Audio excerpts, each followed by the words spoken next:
Nailipat ko na yung kotse. Ayun na siya. Oh. Yun. Nilipat ko lang sa gitna para medyo maluwag kabilaan. Dahil magbabaklas ako ng interior today. Tanggal upuan, harap likod, tanggal carpet. And pati sidings, tatanggalin ko na rin para masilip ko yung loob ng mga pinto. Dahil alam naman natin na yan ang mga unang tinakalawang. Yung mga ilalim na ganyan. So, ipakita ko sa inyo yung trunk na napaayos ko. Ayan siya. No more rust. Dati ang laki ng ano dito, ng bubbles ng kalawang. Okay na siya. Yan. Okay na rin yung corrosion dyan. Wala na.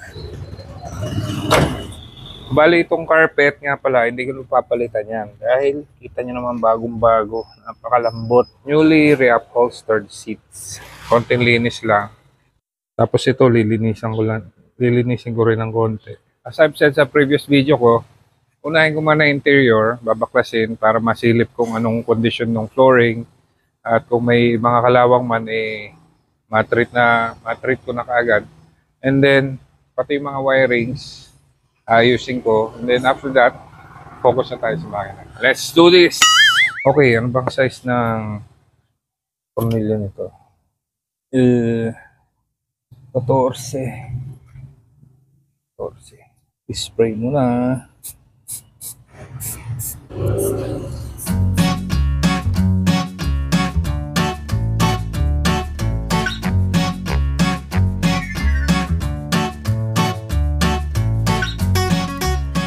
Tanggal yung mga upuan. Hindi man ako nahirapan at hindi naman stuck yung mga bolts. Bubuklatin ko lang yung carpet. Notice nyo to, baligtad to.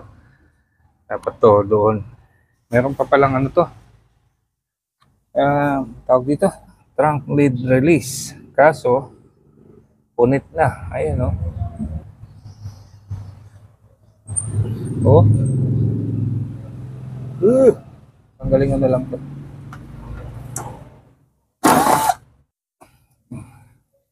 Tira siya oh.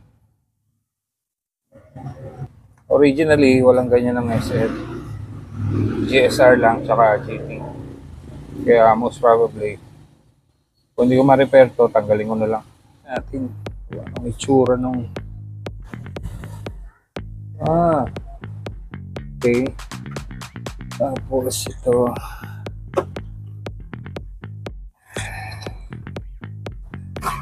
Yeah.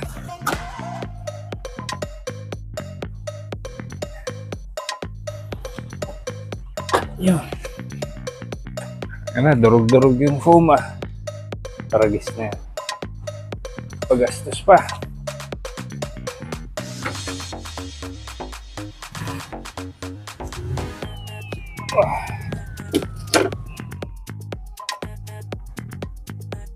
Aroy, ito pa pala. Yun. Yeah! So far so good. Nakikita ko, walang butas, walang bulok. Ang bulok lang yung foam. Most probably pinalitan yung carpet pero yung insulating foam hindi pinalit. Surface rust lang. Ito. Ang ina kasing wiring to eh.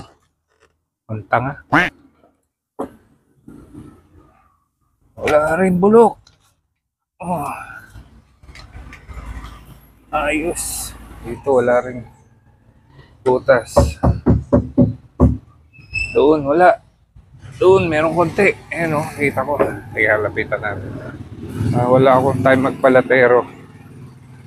Wala akong time spend ng takot-takot na panahon para magpalatero. Nadala ako doon sa box type ko puti. Ang tagal inabot. Ayan o. Manageable. Pwedeng tapalan. Sana wala ba?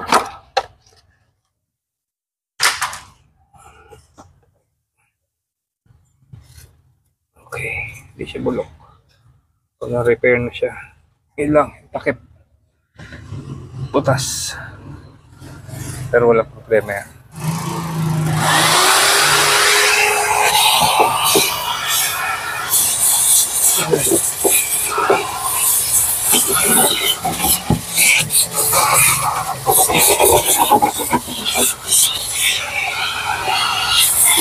Tinanggal ko na yung takip.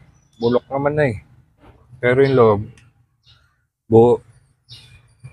Na-repair na. Ang gagawin ko rito, buhusan ng turko. Siyempre, best friend nating turko. And then, undercoating spray. Pero I'm so glad na hindi siya bulok.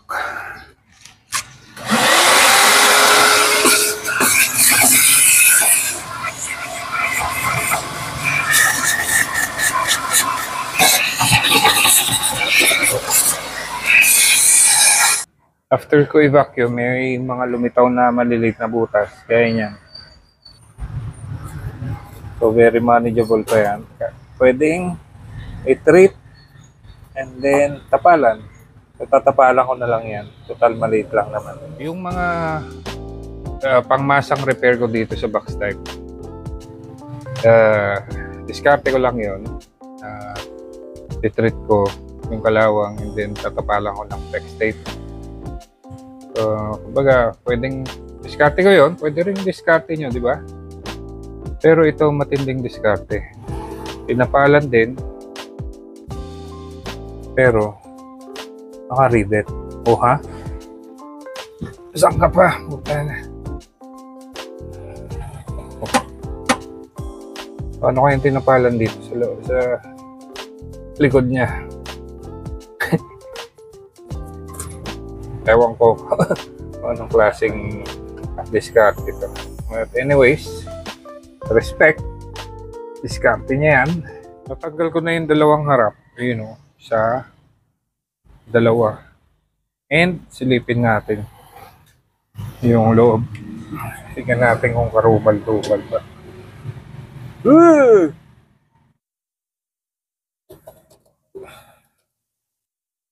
Ano yan? Nag-peel off lang yung undercoating niya. Pero as I can see, wala namang bulok. Pwede pang agapan. Baga, konti na lang. Mabubulok na. So yung coating niya na ganito, yung kinalawang nag-peel off. Pero wala akong nakikitang butas. Ayan. Lalasunin ko lang yan. Nothing to worry about. Dito naman sa kabila, tanggalin natin. Umaayos pa naman yung sidings. Fiberglass na siya. Which is a bonus. Dahil lahat ng box type nag-upgrade sa fiberglass na sidings. Baligtad pa to. Oh. Baligtad.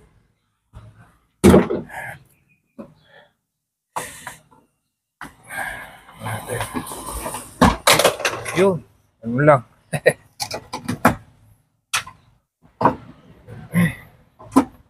Okay.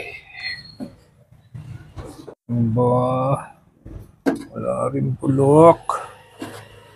Puro buhangin lang.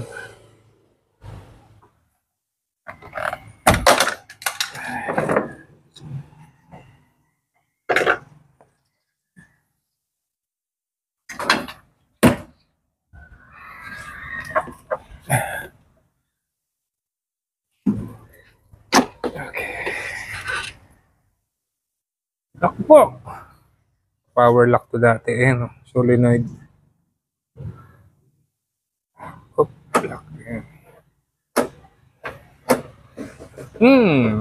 Pinag-iisip ako nito Parang gusto kong mag-power locks. Ayun. Ilipin natin.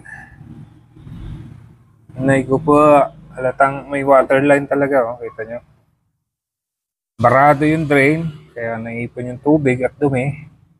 Kaya kinakalawang. Ito. Sinaraduhan pala eh. Wala na palang drain eh. Dapat may drain yan dyan. Not bad. Lilinisin ko mabuti yan. Ira-rust treatment and then bubuhusan ko ng sangkaterbang undercoating paint. Okay? Let's back this.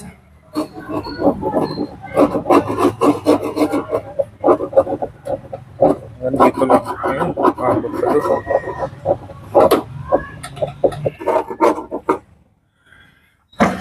Malawang ba sa kabila? Wala naman. Oh. Dito lang yan.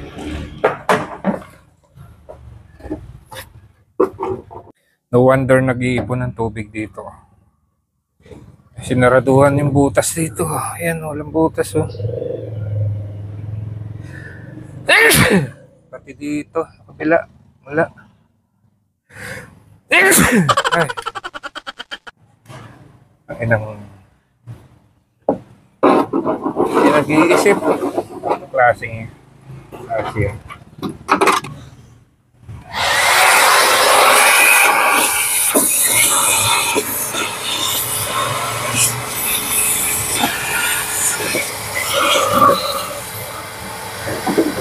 Bara. Bara. Sobrang dami.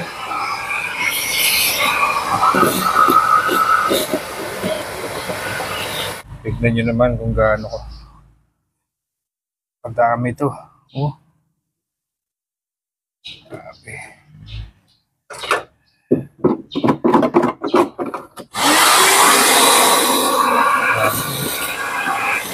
Woo! Very satisfying. Babaklasin ko naman yung dashboard para maayos yung wiring sa ilalim and then maayos yung mga ducting ng aircon. Masilip ko rin yung evaporator and masilip ko rin yung ilalim ng wiper cowl kung may mga butas pa. So, tinanggal ko na yung mga laman. Yan. Ayan na siya. Tapos tatanggalin ko to. Dahil kailangan ko ng space dito para makaupo ako habang nagbabaklas ng dashboard. Nalimutan ko na yata paano magbaklas ng dashboard nito. But anyways, ang alam ko, tanggalin mo na ito. May tornilyo yan sa loob. Tapos dito sa side. Tapos dito. May tornilyo yan dyan.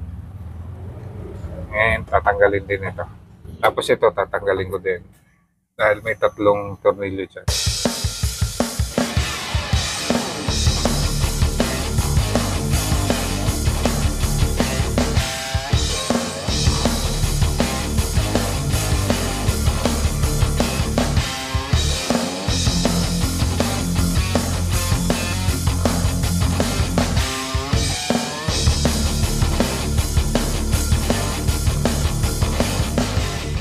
Tanggal ko na yun doon. Dito na lang. Magkabilang side. Ito. Sa. Yun. Ate.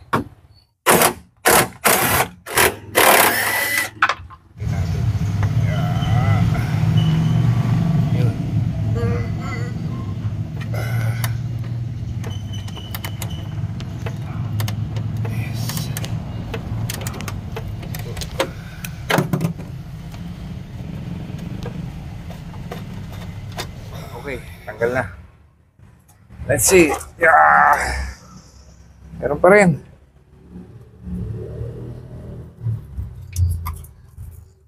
Oh.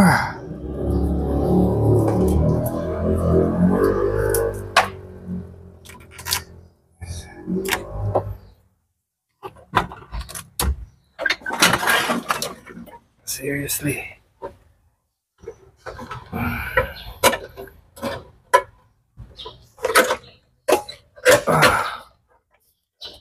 Okay. Woohoo! Okay. Okay, tanggal ko na yung dashboard. Silipin lang natin kung anong tsura dito. Diyos ko po, arumal-dumal. Sagwa. Okay, labas ko muna to. Sa likod. Anyways, tanggal na yung dashboard. Buo pa pala yung switch niya rito. Oh. Thermostat. Okay. Magana kaya to? Tapos fan speed. Ito wala na. Dekorasyon na lang to. At tinitignan ko tong sitwasyon ng wiring dito sa loob. Hindi ko alam kung paano namin napaandar to nung kinuha namin to sa Bataan. Oh, tanggal yung mga ground. Labo-labo. Putol. Ang daming putol. Pero yung napaandar namin to, walang gumanang ilaw, busina, o turn signal. Kahit anong ilaw sa dash, walang umilaw. Pero umandar. Kaya isa-sort out ko to. Tatanggalin ko muna yung evaporator para masilip ko ng gusto yung buong firewall kung anong kondisyon. Maaaring baklasin ko rin to, steering column, bahala na. Kasi gusto ko medyo maluwag kumilos eh. Pati yung insulation, yung rubber, yan. Tatanggalin ko rin yan para malinis ng konti. Tanggal ko na yung evaporator, naibaba ko na rin yung steering column. Bala kong tanggalin yung pedals para matanggal ko ng husto tong insulation ng firewall. Tsaka para masilip ko tong, may mga kalawang na kasi dito. Subukan natin tanggalin ito.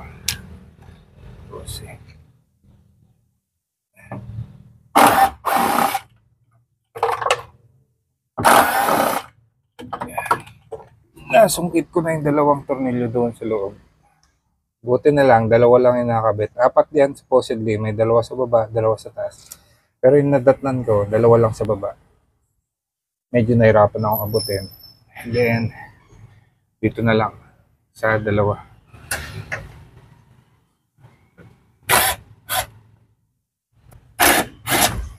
Okay. Natanggal ko na rin yung, ewan ko kung anong tawag dito, para sa preno. Okay, kapapapa. Ay, yung clutch pa pala. Ayun. Clutch cable. Natanggalin ito. Dali lang. Tanggal na yung clutch cable. Ayun. Teka ito. Ayun, natanggal. Okay. Come to Papa. Alright.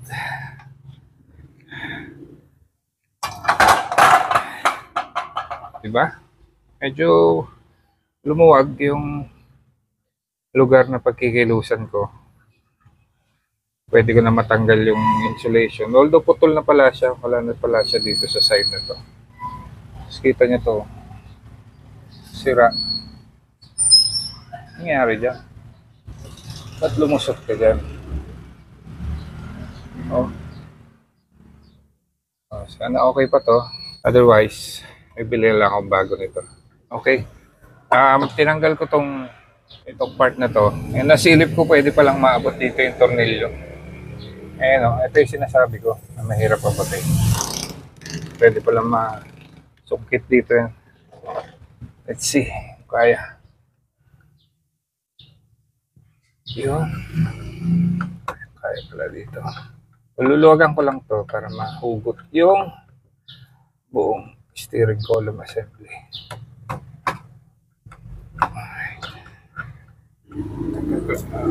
Kailangan pala tanggalin ng gusto to at ito yung bumabara. Okay. Yun. Tanggal ng steering column. Okay. 2-0. Dalhin na natin tong firewall insulation.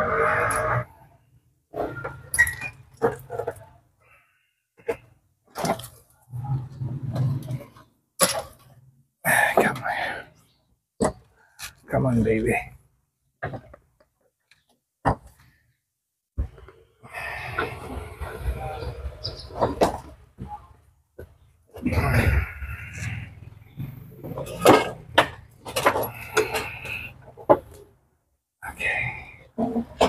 Come on, baby. Alright.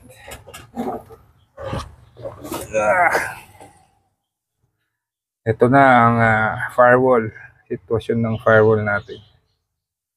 Medyo hindi ka nais yung nakikita ko sakit talaga ng box type sa wiper cowl. Yun talaga ang weakest link niya. Kita niyo to. Lawak. Although surface thrust lang naman, buo pa yung yero. Pero sisimula na siya mabulok. Kaya yan ang aagapan ko. So far wala pa ako nakikitang hindi pwedeng remedyoan. I mean, wala pa ako nakikita na kailangan ilatero na talaga. So far nakikita ko is pwede pa gawan ng remedyo. Like, i-treat. Again, i-treat yung rust. And then, coveran ng rust proofing. Kung hindi ko binaklas yung dashboard, imagine kung anong condition niya sa ilalim. Kung i-assume nyo lang na okay pa siguro yan, kaya mas maganda na yung nakikita. Okay, nakakaskas ko na ng steel brush yung mga surface rust. Yan na siya. And then ready na ako mag-spray ng Turco. Yan ang ating best friend. Mga old schooler, ang best friend natin ay si Turco. Diba? Bali, nagsalin na lang ako sa spray bottle. Ito. Para sprayan natin ng malupit. So, happy na rin ako. At least ganyan lang yung condition ng firewall ko. Yung sa isa kong box type, bulok talaga yan. Kaya marami kami na-repair. Pero ito mukhang manageable pa naman.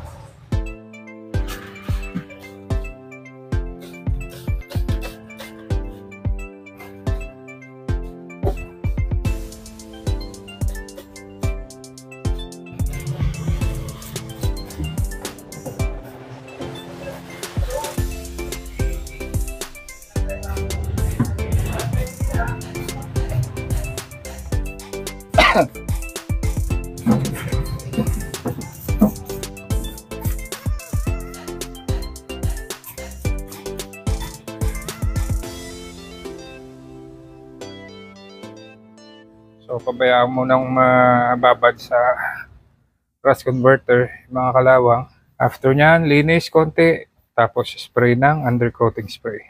Pinunasan ko na ng basang-basahan yung mga nisprayan ko ng Turco and tuyo na siya. Nisprayan ko na siya ng undercoating spray.